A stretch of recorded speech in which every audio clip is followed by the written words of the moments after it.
سهام فرحان sawirkan ujeedaan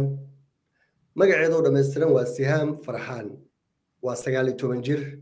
sheekadeeda oo qoraal ah maalin ka hor ayaa halkan ku baahiyay maxaa dhacaya marka hadda waad isweydiinaysaa halkee ku dambeysay Sihaam oo 19 jir ah magaalada Muqdisho lagu waayay iyada oo dhanba gabi ahaanteed waa kuma marka Sihaam yaana lala waayay isweydiin su'aashaas halkee ku dambaysa Sihaam waxay ahayd arday iskuul dhigto waxbarto magaalada ujeedaan waa magaalada Muqdisho ee caasimadda Soomaaliya in ka badan 15 gabdhood oo da'da 22 jir ilaa 16 jir ayaa nolol iyo geeri lagu waayay mar kale iyo mar kaleba waad isweydiinaysaa qoysaskooda dhanna waxay baadigoobayaan gabdhahaas da'da yar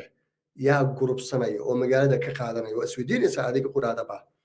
waa ku sheegi doonaa waana ku sharaxi doonaa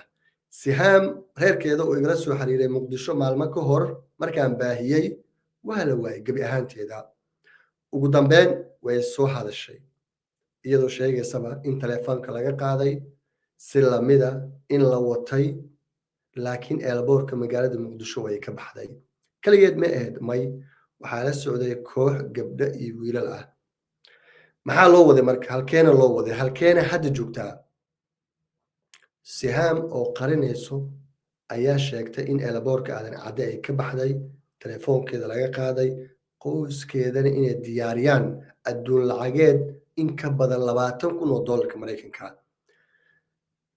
weli xogteeda oo baadigoob loogu jira isweydii marka ma runbaa in laga wadayba Muqdisho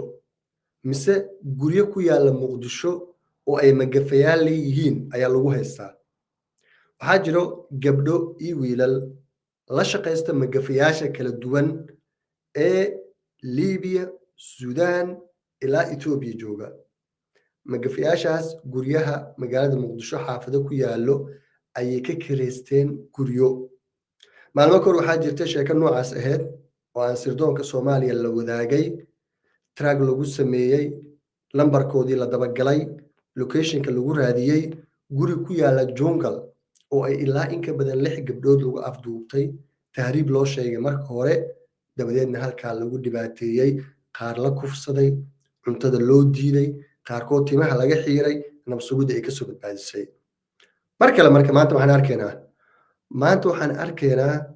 Sihaam gabadhan aad ku yar in magaalada Muqdisho magaaladii sharafta lahaydba lagu waayay iyada iyo saaxiibo kale haddii magaalada Muqdisho sheekada noocan ay ka bilaabato sidee marka gabdhaha da'da yar ee waxbarashada ku jira loogu aamini doonaa inay waxbarasho aadaan iyadoo qudheeda waxay ahayd ardayda ka mid ah ardayda waxbarashada iskuul ay aaday way ka soo laabatay gabdho isbitaal ku jira booqatay sida iyadoo qoyska u sheegtay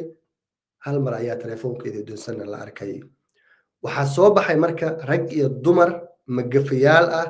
la shaqaysto halkii qofba iyagu markaa defy by lacag ku leh waxaa lagu sheegaa in tahriib lagu wadi doono tahriibkaas waxba kama jiro guriga lagu geysan doonaa telefoonka laga qaadi doonaa laftaada u jeedid waa la jijibin doonaa si locationka aan lagu soo raadinin gabdhaha marka maxaa lagu sameeyaa waa la jirdilaa cuntada laga jaraa timaha qaarkood laga xiiraa ilaa si reerahooda lacag loogu helo muuqaal waxaa laga duubaa xilli habeen ah waa la jirdilaa madaxa dhulka loo dhigaa lugtaa la saaraa muuqaalkaas ayaa loo diri doonaa WhatsApp-ka qoyskooda telefoon weliba lambar Liibyaan ah hadda maaha lambar Soomaaliya marka lambar Liibyaana saas laga sameeyo qoysku waxay aaminayaan in Liibiya laga soo diray hadda gabar shalay weysay isla toddobaadkan gudihiisa sidee Liibiya ku tagi kartaa waxaa kaloo jiro dhalinyaro Soomaaliyeed oo la qalday sidaas oo kale loo tahriibiyay Suudaan hadda ku xayiran waxay la yihiin cid u soo celisa magaalada Muqdisho waxay la yihiin cid dalkooda dib ugu soo celiso halka qaarkood la jirdilay kuwa xabsi ku jiraan kuwana Liibiya hore u sii aadeen kuwana Suudaan markii la geeyay ku xanuunsadeen la jirdilay lacagii ay wateen ka dhamaaday qoysaskoodina ay ku adkeeyeen waxaa loo sheegay iyagu in markaa halkaa loogu tagi doono nafsadiina iyo noloshiina maamusha ayaa lagu dhahay magaalada Muqdisho haddii sirdoonka Soomaaliya iyo booliiska qoysaska Soomaaliyeed ay si wadajira u shaqaynin maalin kasta waxaan arki doonaa in gabdho da'yara wiilal da'yara waxbarasho noo jiray in magafayaasha muqdisho gudaheeda laga soo sheegaba haddii magafo aad ka raadin jirtay liibiya iyo suudaan si lamida etoobiya hadda way isku dhammaatay magafayaal ayaa soo baxay oo gudaha muqdisho kula joogo fariintan waa muhiim waa digniin waalidiinta Soomaaliyeed hala gaarsiiyo waa fariin muhiim ah Sihaam ilaa hadda reerkeeda dib uguma soo laabanin arrintaas waa waanteed ayaa socoto ilaa imisa ayaa marka gabdha muqdisho ku maqan in ka badan 10 gabdhood ayaa la xaqiijiyey iyaga oo waxbarasho u aaday qoysaskooda in nolol iyo geeri lagu laayahay ilaa hadda arrintan khatarteeda leedahay yaa la yareysan arrintan haddii laga aamuso oo aan la dabagelin magafayaasha muqdisho kula joogo maalin kasta waxaan arki doonaa hooyo Soomaaliyeed aabba Soomaaliyeed baadigoob ugu jiro gabdhihiisa wiilashu markan waxaad u malaynaysaa inay caqligooda soo wanaagsanaanayo laakiin waxaa la qaldaa gabdhaha da'da yar